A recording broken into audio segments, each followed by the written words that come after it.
Hi guys, Jordan from P&P Campers. Just going to be doing your handover video on your Landroamer VW. So we start around the outside of the van. I'll show you your step that comes out automatically, yet to be cleaned obviously. The fuel filler, the diesel fuel filler in this van is just behind here in the passenger near side door. And the reason it's not got a sort of a key lock to unlock that is because when you have this door shut, there's no way physically of opening it anyway. So you need to have this door unlocked in order to open it anyway. So that's the reason why they don't actually have an actual lock, a key lock on that as such. Sliding door obviously still works as it should, even with the awning in place, which has been fitted up as requested. Your wiring and everything for the solar panel has all been done, so that's up there at the moment. If you can see that, the tape just here is basically just holding it down. We're just gluing on the wires there so they don't flap around when you're driving. So that's just setting. The back of the van, we've got your bike rack fitted, so that's all fitted up nice and strong. Hooks underneath there and hooks onto the top, so it's really quite strong, not going anywhere. And the way to actually open it up is to push these to the side like this, and then that'll come out. Watch it when you do that. So that opens up like that, and then basically you pop your bikes into here, and inside the van here we've left all the extras. So all the actual hooks to hook onto the top of the bikes, and obviously a booklet to show you all about the bike rack as well. But basically you just put your wheels in these and clamp them down, and then you'll be able to hook onto the top of the bikes from the clamps that are inside the van. So pop that away just by pushing these over like that. There we go. And then if I carry on around to the other side, so we've basically got the LPG sticker just here, telling the fire brigade and whatnot that it's got gas on board. Fresh water tank, so I've got the lid on it at the moment. Undo that, and then you want to basically, if you want to use your fresh water, so your sink, drop this pump into the tank. The reason I've left it aside is because obviously I want to have this cap on for when you're driving, so it doesn't spill.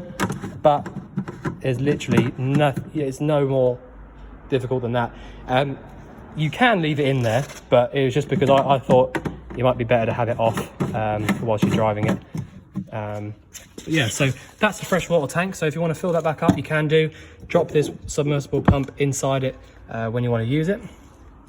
This little box at the back here, this is your charger for when your engine is running. So yeah, it's basically a battery to battery, they call these. So you don't have to do anything with that. You don't need to press any buttons. It'll just do its own thing when you start driving. That won't work obviously unless you're not driving, but gas locker. So obviously everything in here is brand new. New 2021 dated pigtail that I fitted earlier. Pressure tested. So all of this stuff in the middle here, this black sort of screw cap and this yellow dial, you don't need to mess about with that at all. That's basically just for testing only. But it's all new in there.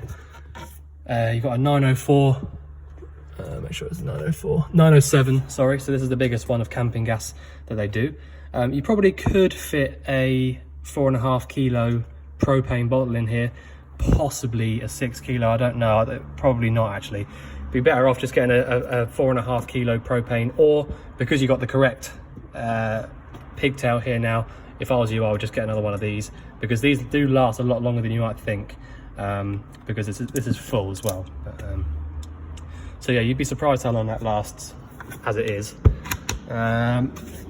Okay, so that's that for there. I'll just show you where the bonnet release is. So it's in the driver's footwell, just back here. So you hear that release there. I'll just show you a few things in the cab first though. So if I just hop in, absolutely mega spec on this one, to be fair. So you've got air conditioning here, heated rear window, rear heater and recirculate. On the left hand side you've got your temperature setting, fan speed setting and your actual fan setting itself, so where you want the air to go. parking sensors, traction control, and then your actual stereo system here. So that works as it should. DSG gearbox. If you're not familiar with automatic, it's literally just a case of dropping it out of park into whatever gear you like, so reverse, neutral, drive or sport. And on these particular gearboxes, when you have it down in drive, you can flick it over. Oh, hold on a second, let me just start it up so I don't make that noise. So I've got the exact same gearbox in my car, so basically if you drop it down into drive, you can then pull it over to the right and choose like that. All right, you can change gear by going up or down. Up is to change up gear, down is to shift down, back to the left for normal drive, all the way up to the top for park. All right, so really easy. Like I said, you've got drive or sport at the bottom. They're both just normal drive gears, but the sport one just kind of shortens the gear ratio a little bit and drops you into different gears and stuff like that. So really clever gearbox is the DSG. So you've got cruise control on the left hand stalk here, so you've got resume or set on the end here, and then you can actually turn it on, off, all of that kind of stuff on the actual lever itself. Obviously this one here is for your flashing main beam as well. Also your indicators are on here. Wipers and washers are on this right hand stalk.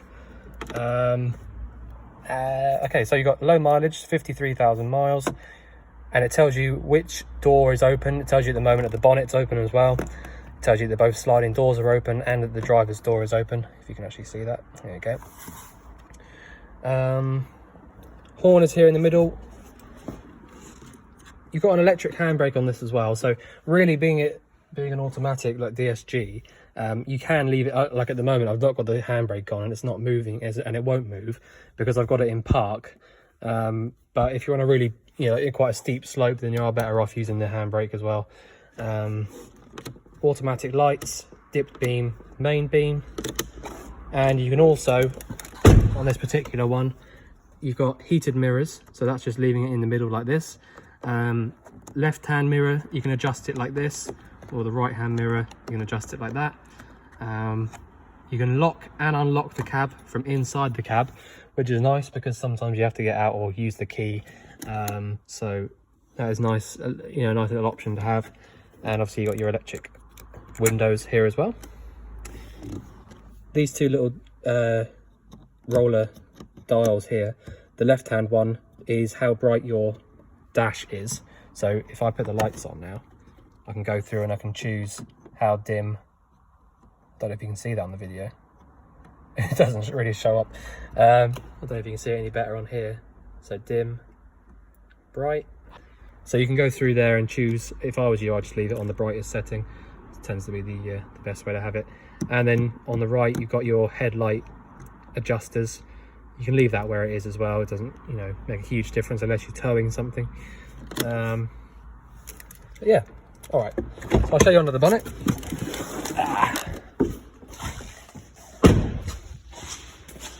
The actual bonnet release couldn't be any easier on this one. It's literally just a case of lifting up. There's a little lever under here, lift up, and then you're on a gas strap. So it'll literally do its own job for you. This blue pipe here is part of this kind of fail-safe crash monitor thing. So basically if you crashed, it would sort of spray, it'd be like a fire extinguisher under the bonnet. It's just something, just something that the van would have come with, being, I think it's an ex-disabled vehicle, so that's something they would have fitted as part of that sort of service. But anyway, air filter sits under here, so this is your air box. Power steering fluid is in this reservoir at the front. Brake fluid attached to the servo is just in this reservoir. Check your engine oil from this dipstick here. They are on little clips on the side, so don't put it too hard just in case you break it. But that's where you check it. Engine oil, you top up from there. Washer fluid in this reservoir with a big cap at the front, and then your engine coolant here. I won't open it because I've just had it running for a little bit, but that's where you check that, and it should tell you on the side, yeah, you've got minimum and maximum. It's obviously had its full service, so it's all been checked, and you shouldn't have to touch any of it, but that is where it all is. I'll just point out to you, this is your engine battery, but it looks like it's a lot of wiring, but it's really not. These two here are basically just for things in the back end, so that's your split relay for when your engine's running, to charge the batteries together, and probably the fridge as well, I'd imagine, but nothing really, nothing exciting there. And then these two up here, these are for your, again, because it's an ex-disabled vehicle, you've got power seat base and rear power, so that's basically for the bit in the middle at the back, but behind the back door, which I will show you in a second, for when they used to sort of get people in with the wheelchairs and things like that. So that's kind of old bits and pieces that you don't need to worry about. And this wire here is the one that I wired up for your solar panel. So this has basically just got a little fuse under here, but it's waterproof, so it won't let any water in there. But yeah, so that's all that is. You don't need to worry about any of these sort of extra wires that are hanging about. There's nothing dodgy going on. Just thought I'd point that out. So if I just show you under the back door now, which, by the way, because it's got a pretty heavy bike rack on it now, you will have to be careful when you open and close this, because it won't stay up on its own unless you get some more powerful struts to hold it up. But anyway, if I just show you a few bits here. So under this cap is your leisure battery. I won't open it up because we tied it up nice and neatly, but that's where the leisure battery is. And then this here, this blue casing, this is your new solar controller, which we fitted up yesterday. So the wire for that runs all the way from the engine battery all the way down the side of the van, nice and neatly, down all the rubber bits, back all the way along here underneath, and then through there into your solar controller. And because it's a duo, the solar panel is, as long as you're in the sun, is constantly charging up both the engine battery and this leisure battery at the back here. You don't need to press any buttons on that. It's constantly doing its own job, and it should be splitting it 70-30, 70% to this battery, the leisure, and 30 to your engine. You've got a bit of storage underneath the bed there, but to be honest, there's not a load to show you back here. But yeah, basically just saying, the wire for that runs all the way down here. I had to take this bit off just to get it behind, but it's just, that's it really, just showing you where the wires are for the solar panel. Right, so if I drop this down now, all right, so if I show you around the inside now, so straight away I'm going to come to this locker here. All right, so this, in my opinion, is probably the most important locker of the van. Well, it is really. So straight away on the left hand side here, we've got your RCD and MCBs. So the RCD is the blue one, and the MCBs are the other ones, so the grey ones. Basically what these are is it's just like any other household trip at home. So it's basically, if you plugged a dodgy plug into one of these sockets here when you had a hookup plugged in, which actually I need to point out to you as well, I've forgotten that, then this is where it would trip. All right, so you'd find that it's aiming down and showing green underneath, so it needs to be up. Put that up in that position. So that is what will stop you from using any 240 volt hookup appliances, like your plug sockets and your charger. So that's where that is. Your battery charger, this button can stay on all the time because that is the charger when your hookup's plugged in. So as soon as you plug a hookup in at the moment, your battery will start being charged straight away. So you can leave that on all the time, that won't drain anything out. This button here just tells you your battery voltage when you've got this switch on. So leisure or vehicle, and obviously you're going to want to leave that on leisure all the time because, well, not all the time, as long as you're using the van, obviously. But if you have it down on vehicle, it will tell you the vehicle's voltage, but it means that everything that you use in the van now will be running from your engine battery. Okay, so if I switch the lights on now, for example, if I started turning on the lights and stuff like that, then the engine battery will start being drained out instead of the leisure.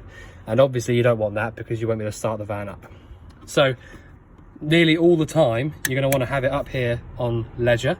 Then you can go across here and choose lights and auxiliary power, and also water pump. Like I was showing you on the outside, the water pump is literally just a little pump that sits next to the tank that you have to drop into the tank.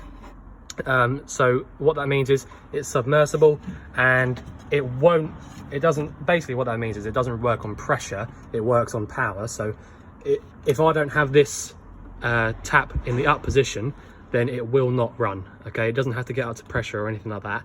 It just will not run unless I do this. All right, so obviously that's not going to work because it's not in the water, but that's how that works. So the good thing about that is that there's not loads of pressure at the tap, so you know it won't sort of leak or anything like that. So yeah, that's how the tap works. Your hob, just whilst I'm here as well, you've got an igniter here for that, which you need the lights/aux button on to use, because that will work on the aux section. So that works just literally by making an arc. You can't see it every time on the video just because of the frames per second, I think, but it is working every single click. So they've got a thermocouple on them, both of these. So that's a little prong of metal at the back there, and basically what that means is it will sense when there's hot gas or burning gas coming through, and as soon as that burnt gas stops, whether or not the wind blows it out or someone blows it out, you know, whatever, it will stop. This thermocouple will stop any excess gas coming through, so you can't really fill the van up with loads and loads of gas. So yeah, that's how that works. So if I drop these down again now, they are brand new, obviously, and not being used. Fridge, really easy. It's a Dometic fridge, and again, brand new. So you will need to have these buttons over here on for that, unless your engine's running, that is. So all you need to do to turn it on, push and hold this left hand button until your lights come on, and you will hear it kick in and start working, because it's basically a little compressor fridge, 12 volt. So that's it, that is working. And because they're quite small, I tend to say about an hour, and this will be freezing cold. You have got a little freezer section in there as well, but you know, if you give it an hour with nothing in it, that'll be freezing cold in there. But if it's full up, then perhaps give it 2-3 hours, you know, to really cool down. But yeah, they are pretty good. The good thing about the van that you've got as well, and the extras that you've got, like the solar panel, is that, as you can see, the power of the battery has gone down to 12 volts already. So it's gone down by about 0.2 of a volt. That doesn't mean it's draining, and that just means it's using the battery at the moment. But if I was out parked on the road in the sun at the moment, the voltage would have gone right up, and it would be staying a lot higher. So, you know, basically what I'm saying is, if you're using a lot of the appliances and you didn't have a solar panel on the roof, then the battery would eventually start to just drain out and drain out and drain out. Whereas now that you've got the solar panel, it will keep itself a lot higher. The voltage will be a lot higher, so the battery will have less chance to sort of wear out and stuff like that. So yeah, that's good. So if I just turn this off now, show you how to do that. Literally just the same way you turned it on. Push and hold this left hand button. You'll hear it go off, and you can see it go off. But yeah, that's that. You've got a bit of storage under here, not very much to be fair, but you know, just how you can get to that. And then the same under here, got a few bits in there as well. Just be careful under here that you don't knock any of these wires, because obviously that's your igniter and things like that, so just be careful with that. Got better storage over the top, to be honest. So if I just show you how to turn everything off, and just here you got fuses, and they do have a little word underneath them, so they tells you exactly which one's for which thing. But I've checked all of those and they're all fine. So water pump off, lights and aux off, and then switch that into the middle. That'll all go off, and that basically means that everything is stopped. When all this is off, it doesn't mean that your solar panel isn't charging the battery still, because that'll just literally, you don't have to touch anything to make that work. That'll just work. As soon as you drive into the sun or leave it out in the sun, it'll automatically just start doing its own thing. Right, so I've been asked to point out to you how the roof works. So you've got these handles here, all right? So you want to, it's quite heavy to be fair, so you want to use both hands. The trouble is I've only got one hand to show you with, but if I pull this down first, so you've got a handle here for the bed. So you're on gas struts again, so it is quite strong. Pull it all the way down so it's flat, like this.